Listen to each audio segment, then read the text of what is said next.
Robert UK Fight Site here with Matthew Bonner. Matthew, congrats on the win.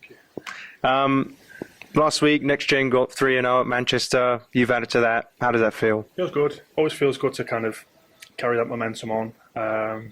Cage Warriors kind of feels like a home show now for the Next Gen boys, I think. Whether it's in London or Liverpool or Manchester, it feels like it's our show. So it's nice to build the momentum and keep winning.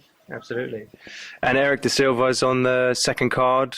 Have you had a chance to train with him at all in the lead up? How's he looking? I train with Eric, maybe not that often because he's one of the lighter guys. Me being a middleweight, I tend to, roll with the middleweight guys or the welterweight guys. But he's a top guy, loads of experience, super nice. He's so chilled out back there as well. Yeah. This is a guy who's grew up in the Brazilian jungle, so he's not really bothered too much about having a fist fight. But hopefully he gets the win. He deserves it. He's trained very hard. Yeah.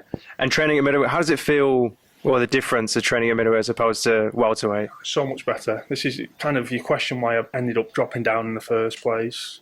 I fought at 2 catch weight at 80 kilo, and I think I can just about get away with that.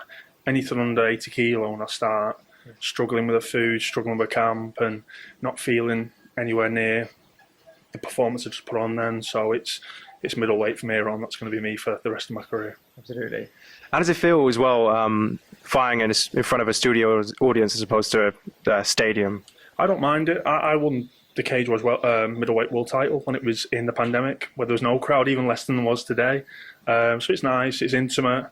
You can hear your wife and your brother and everyone cheering. It's nice, and you can hear your cornermen a little bit better as well. I just came out and he said, "God, you listen really well." Then I thought, yeah, because I could hear you this time, because there wasn't like 1,000 Welsh people calling me a scumbag. So yeah, I like it. I like it. And obviously on the middleweight title, Christian Leroy Duncan is the current holder of that title. How do you think you fare in that bout? I think I've got something to offer in that bout. I know people will say, Milan beat me, who then went on to lose against Duncan for the belt, and say MMA math, but MMA math doesn't really work. I think, I'm durable, I'm tough. I will take him to the 5 rounds. You can hit me, and I'll keep going forward. So I think I've got something to offer. I do think Duncan's very good. I think he'd possibly even be in the UFC by the time I get to that position anyway. He certainly deserves it, but I think I can match up quite well against Duncan. Well, brilliant. Well, thanks again for your time, and enjoy the win. Thanks very much. Thank you. Cheers, mate.